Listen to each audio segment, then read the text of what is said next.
बिस्मिल्लाहिर्रहमानिर्रहीम नहमदुहु व नसल्ली अला रसूलिल करीम। अम्मा बाद। हमारे सियासी सरपरस्त अलहाज यूनुस ईसा साहब, शिमाली महाराष्ट्र के सदर डॉक्टर खालिद परवेज साहब, मुखिर कौम मिल्लत अलहाज यूसुफ इलियास साहब, सियासी सूझबूझ रखने वाले मरहूम साथी निहाल अहमद के साथ एक लंबा अरसा गुजारने वाले शफीक राना साहब, सामने बैठे हुए कारपोरेटर हजरात, मुअज़्ज़िज़ीन शहर और मेरे साथियों, हमारा ये जमा होना एक इमरजेंसी तौर पर जमा होना है। मुकाबला होता है, मुकाबले में जीत और हार भी होती है।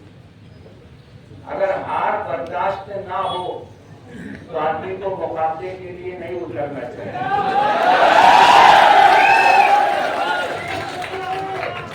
हम 2007 से देख रहे हैं, 2009 में भी देखा,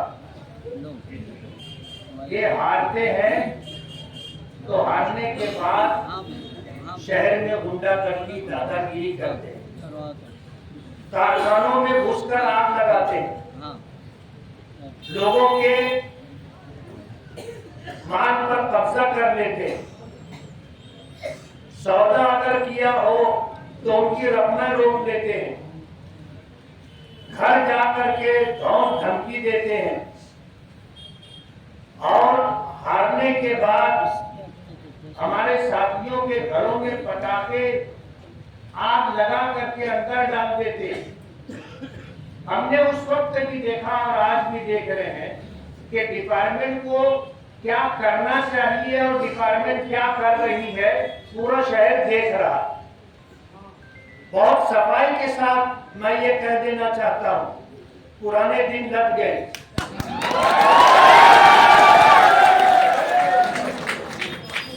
हम ये सोच रखते हैं कि जुल्म सहना भी जुल्म की और जालिम की मदद करना है। हम जुल्म बर्दाश्त नहीं करेंगे। बहुत अजीब बात है कि जो लोग इल्लीगल तौर पर जुलूस निकालते हैं, आप उनके खिलाफ कार्रवाई नहीं करते। बड़ा बड़ा मजमा इकट्ठा करके डीजे लगा करके नाचते हैं, शोर शराबा करते हैं, आप उनके खिलाफ कार्रवाई नहीं करते। आप अपनी ड्यूटी कब पूरी करेंगे? क्या ये आपकी जिम्मेदारी नहीं है? क्या कोई आकर कंप्लेन करेगा तो आप कार्रवाई करेंगे? और सफाई के साथ मैं डिपार्टमेंट से कहना चाहता हूं कि आपको अपना काम करना होगा और इस शहर में गुंडागर्दी, दादागिरी खत्म करने के लिए हम खड़े हुए हैं। हमने अपना कोई मैनिफेस्टो जारी नहीं किया था। हमने अपने इलेक्शन का एक उन्वान रखा था, अच्छाई और बुराई के दरमियान मुकाबला है। मैं जो कह रहा हूं ये पूरे शहर की आवाज है और खामोश आवाज है। ये पुलिस डिपार्टमेंट को मेरे जरिए सुन लेना चाहिए। आज 23 नवंबर के बाद, नतीजा आने के बाद, जिस तरह की गुंडागर्दी शहर में की जा रही है, शहर का कोई भी संजीदा पढ़ा लिखा शख्स इसको अच्छा नहीं समझता। कहने पर आप कार्रवाई करते हैं, क्या आपको दिखाई नहीं देता, आपको सुनाई नहीं देता? हजारों का मजमा लेकर के इस तरह का जो कामकाज हो रहा है, पुलिस डिपार्टमेंट की जिम्मेदारी है कि पुलिस डिपार्टमेंट अपना काम करे। और सफाई के साथ मैं ये कहना चाहता हूँ, बार बार मैं ये बात कह रहा हूँ कि आइंदा 23 नवंबर के बाद, कल हमने शिंदे साहब जो चीफ मिनिस्टर थे उनको लेटर दिया है, होम सेक्रेटरी से हमने बात की है, कलेक्टर से हमने बात की है, सीनियर एसपी से बात की है, एडिशनल एसपी से बात की है, डीवाईएसपी से बात की है और पवारवाड़ी पुलिस स्टेशन के पीआई साहब से भी बात की है, हमने खाना पूरी की है। अभी शफीक राणा ने कहा था कि अगर गुंडागर्दी दादागिरी करने वालों के पास 2 हाथ है तो 2 हाथ हम भी रखते हैं। हम नहीं चाहते कि हमको 2-2 हाथ करना पड़े। हम कानून हाथ में लेना नहीं चाहते, लेकिन अगर कानून अपना काम नहीं करेगा तो जाहिर बात है हमें तो रोड पर आना पड़ेगा। आज जिस तरह की सूरत हाल है और आज दिन भर जिस तरह का खामोशी के साथ ये दिन गुजरा है, हम जुमेरात तक इंतजार करेंगे। अगर इस दरमियान एक घटना भी हुई, हम वहां खुद पहुंचेंगे और आप सबको आवाज देंगे, आपको आना रहेगा।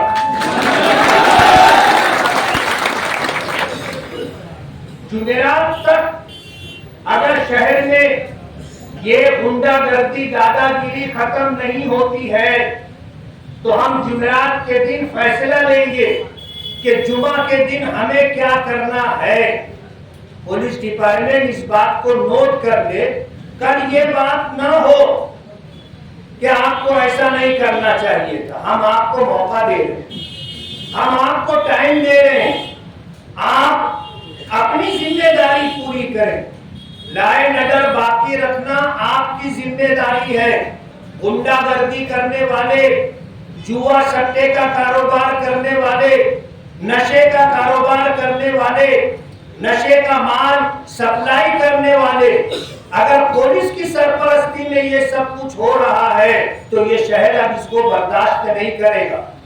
मैं आपके जरिए पूरे शहर को ये पैगाम देना चाहता हूँ कि इस इलेक्शन में जिस तरह जुआ, सट्टा, नशे का कारोबार करने वालों ने हमारे खिलाफ काम किया है, कान खोल करके सुन ले। हम अल्हम्दुलिल्लाह चुन करके आ गए हैं। एक एमएलए क्या कर सकता है मैं उनको बताऊंगा।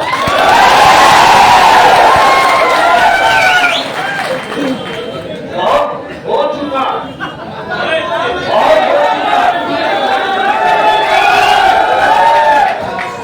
अजीब बात है, नदीम फिटर के ऊपर फायरिंग हुई, शफीक राणा ने उसकी वजाहत की बगैर किसी सबूत और कार्रवाई के। अगर डिपार्टमेंट ये कहता है कि ये आपसी रंजिश है, लेन देन का मामला है, तो आप जानिबदारी नहीं बरत रहे हैं क्या? बगैर सबूत के आपको ये कहने का हक ही नहीं है। अगर आपके पास सबूत था, हमारे साथियों को आप बताते कि ये मकरूज है, कारोबारी मामलात में उलझा हुआ है, इसके ऊपर फायरिंग करने वाला फला शख्स है, हम आपकी बात मानते, सर आंखों पर रखते। आपके पास कोई सबूत नहीं है, आप जिसके ऊपर फायरिंग हुई है उसको ही बुलाकर डांट डपट कर रहे हो, रात भर पूछताछ कर रहे हो, उसके छोटे भाई को बुला करके आप उसकी ठुकाई और पिटाई कर रहे हो। आपको क्या करना चाहिए था और आप क्या कर रहे हो, उसको आप थोड़ा सा उसका एनालिसिस करो, आप थोड़ा उसका तज्जिया करो, समझो। ये बात बराबर नहीं है, ये बात बराबर नहीं है। अगर इसका पैसा देना बाकी है और कोई शख्स अगर घर पर आकर फायरिंग करता है तो क्या उसको कानूनन इसका हक है? आप ये क्यों इस मामले में क्यों इंक्वायरी नहीं करते? आपने ठीक है, नदीम के जो हालात हैं उस पर आपको जो करना था आप कर दिए। हम इंतजार कर रहे हैं कि दूसरे पहलू पर आप कब जांच करें और फायरिंग करने वालों को कब लेकर लोगों के सामने आएंगे। डिपार्टमेंट अपना काम करे और अगर डिपार्टमेंट अपना काम नहीं करना चाहता तो कह दे कि भाई हम जिसका साथ दे रहे हैं उसका साथ देते रहेंगे, फिर हमें कहां जाना है, हम आपके ऊपर जाएंगे और फिर उसके ऊपर जाएंगे, उसके ऊपर जाएंगे, नहीं तो हाउस में हम सरकार के सामने अपनी बात रखेंगे।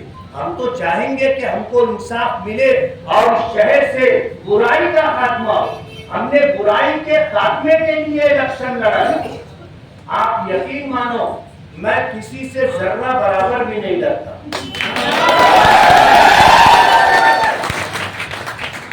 आधी रात को अकेले मैं टू व्हीलर पे निकलकर शहर के किसी भी कोने में जाता हूँ। आज डिपार्टमेंट के लोग कहते हैं आप टू व्हीलर पे मत घूमो, और इसलिए कह रहे हैं कि जो लोग इस तरह की हरकत कर रहे हैं वो इधर उधर चौक चौराहों पर खड़े होकर के कह रहे हैं कि 4 लोग टारगेट हैं, उनकी विकेट हम गिरा देंगे। आज तुम इलेक्शन जीत गए हो तो क्या हुआ, 6 महीने के बाद दोबारा इलेक्शन होगा। यानी मुझे भी गोली मारने का प्रोग्राम उन्होंने बताया। हमारे साथियों को उन्होंने टारगेट किया। नदीम पीटर के ऊपर फायरिंग होने से पहले सैलानी सलामताबाद चौक के ऊपर ये बात कह रहे हैं वो कि आज तो एक आदमी टारगेट है, इसके बाद 3 लोग और भी टारगेट है। पुलिस इस पहलू पर क्यों तहकीक नहीं करती? और अगर पुलिस ये कहती है कि तू किसका नाम मत लेना, किसका नाम मत लेना, किसका नाम मत लेना, सवाल ये है आप ये बात क्यों कह रहे हो कि शेख आसिफ का नाम मत लेना, एहसान का नाम मत लेना, ओवैस का नाम मत लेना, अकरम का नाम मत लेना? अरे क्यों नहीं लेंगे? अगर वो है गुनहगार तो उनका नाम लिया जाएगा। आप मना करने वाले कौन? ये जो बात है कुछ और बताती, कुछ और बताती। हम समझ रहे हैं, पूरा शहर समझ रहा है। इसलिए मैं बहुत सफाई के साथ डिपार्टमेंट से कहना चाहता हूं कि आप अपनी जिम्मेदारी पूरी करो, और अगर हमें इंसाफ नहीं मिलेगा तो हमको रोड पर आना पड़ेगा। और मैंने ये बात कही है कि अगर अब किसी के घर जाकर के इन्होंने इस तरह की हरकत की, मैं आप सबको लेकर के वहां जाकर के बैठ जाऊंगा।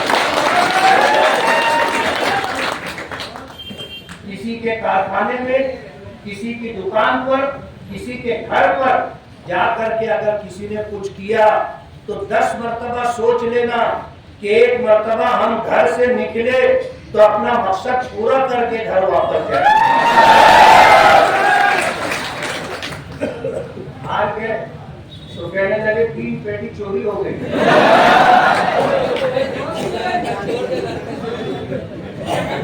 पूरे 3 पेटी चोरी हो गई।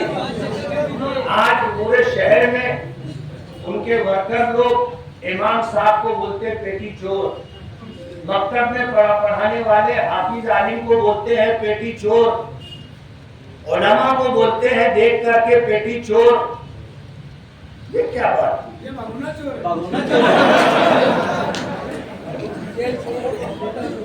अरे हार गए तो मानो ना कि शिकस्त तो हो गई, और उन्होंने कबूल कर लिया, दिल्ली थैले के बाहर आ गई, 40,000 बोगस वोट डाली गई।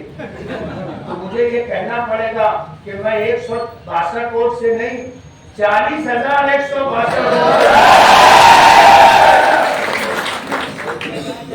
40,162 वोट से जीता हो। तुमने तो सब कुछ कर लिया ना। सुबह का पहला 2 घंटा पूरी गली वालों की बोगस वोट गिर गई, पूरे घर वालों की वोट गिर गई। इन्होंने पूरी प्लानिंग की थी, लेकिन कहते हैं ना जिसे अल्लाह रखे रखे। करोड़ों की रेल पे ला करके जीत नहीं सके। समझ रहे हो? करोड़ों की रेल फेल करके भी जीत नहीं सके। पिछला 5 साल ये उलझन में गुजारे कि 38,000 वोट से कैसे आए, और अब ये 5 साल इसमें गुजरेगा। 162 और हमको मालूम है कि इतना पैसा कहां से आया था, इतना पैसा कहां से आया हमको मालूम है। वक्त आएगा तो हम बताएंगे, वक्त का इंतजार है। और दादागिरी गुंडागर्दी से कोई जीतता नहीं है, रुपया पैसा बहाने से कोई जीतता नहीं है। वरना अडानी अंबानी जो है ये प्रधानमंत्री होते ना, प्रधानमंत्री की चर्चागिरी नहीं करते, प्रधानमंत्री रहते। किसी जमाने में बंबई में टाटा कंपनी के मालिक ने जो है इलेक्शन लड़ा था, विधानसभा का, और हर एक के घर आरती उतारने के लिए जो प्लेट और उसमें प्यालियां होती हैं, चांदी का पूरा पूरा सेट जो है सबके घर दिया था।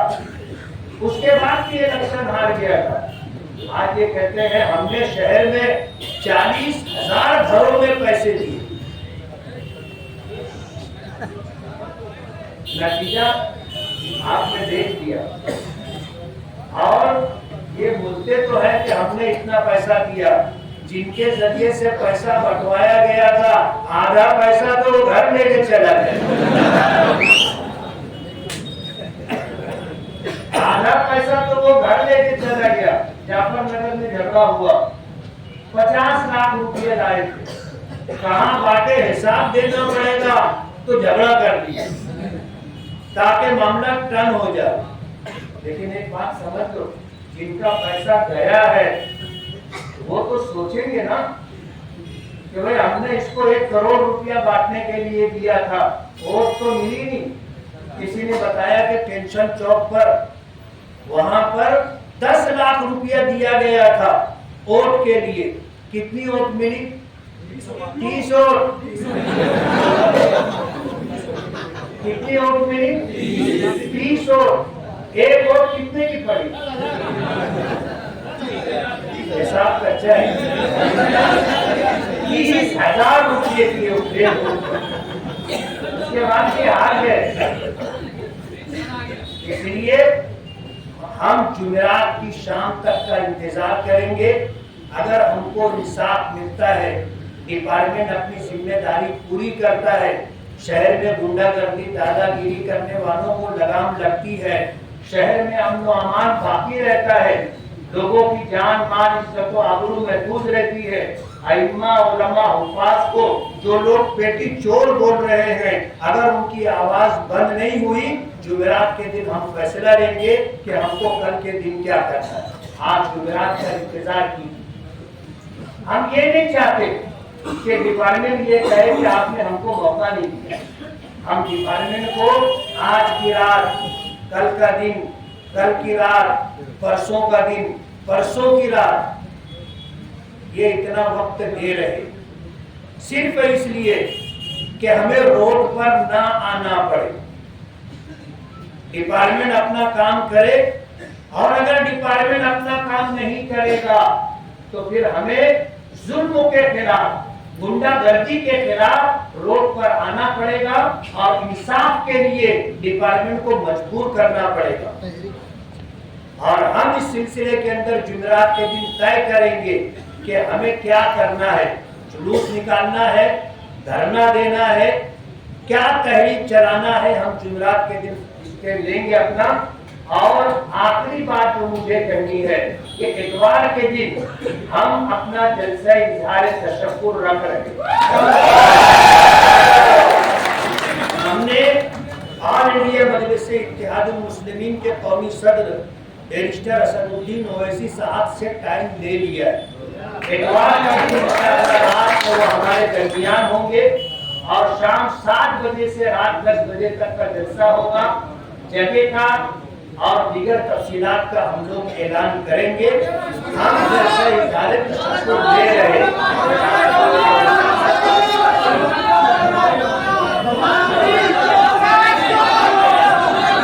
औरंगाबाद आयता हकीम चौक, आयता हकीम चौक मशवरा करेंगे।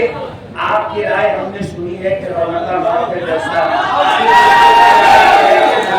चौक पर जलसा, तो लोगों की राय और भी मकामात की है, हम मशवरे से तय करेंगे। और डिपार्टमेंट की भी सिक्योरिटी के एतबार से उनकी राय को भी हम देखेंगे, लेकिन एतवार के दिन इंशाअल्लाह अपना जलसा है, जलसा इज़हार तशक्कुर। आप सभी हजरात से गुजारिश है कि इसका अच्छा प्रचार करें और एक शानदार बेहतरीन जलसा हम करेंगे। आप तशरीफ लाएंगे। आप में से किसी को भी अगर कोई तकलीफ है तो आप हमसे, हमारे साथियों से राब्ता करें, हम आपकी मदद के लिए खड़े रहेंगे। बहुत बहुत शुक्रिया। अल्हम्दुलिल्लाह रब्बिल आलमीन। अल्लाहुम्मा लकल हम्दु कमा यंबगी लिजलाली वजहिका व अज़ीम सुल्तानिक। अल्लाहुम्मा सल्लि व सल्लिम व बारिक अला सय्यिदिना मुहम्मदिन व अला आलि मुहम्मदिन कमा सल्लैता व बारकता अला इब्राहीम व अला आलि इब्राहीम इन्नका हमीदुम मजीद। ऐ अल्लाह, हमारे गुनाहों को माफ फरमा, हमारे खताओं से दरगुजर फरमा, हमारे आयबों की पर्दापोशी फरमा। परवरदिगार आलम, हमारे कामों को आसान फरमा। आपने हमें फतेह अता की है परवरदिगार आलम, हम इस पर आपके शुक्रगुजार हैं। आइंदा 5 साल तक हमारी हिफाजत फरमा, जान की, माल की, दीन और ईमान की, इज्जत और आबरू की हिफाजत फरमा, हमारे साथियों की हिफाजत फरमा, सलामती और आफियत अता फरमा।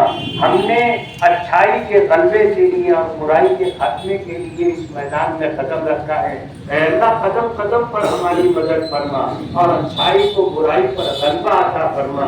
जो लोग जुए और सट्टे के कारोबार में और नशे के कारोबार में लगे हुए हैं, परवरदिगार आलम उन्हें हिदायत अता फरमा और इस कारोबार से उन्हें हटाने के फैसले फरमा, उन्हें रिज़्क़ हलाल अता फरमा।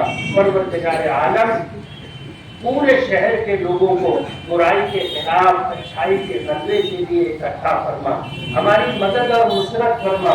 इस शहर को गैरूनियों से पाक फरमा, लोगों की जान, माल, दीन और ईमान, इज्जत और आबरू महफूज रहे, उन्हें उनका हक मिले और शहर के अंदर जो भी जरूरी काम है परवरदिगार आलम उनकी उसकी तकमील के लिए हमें और हमारे साथियों को कबूल करना।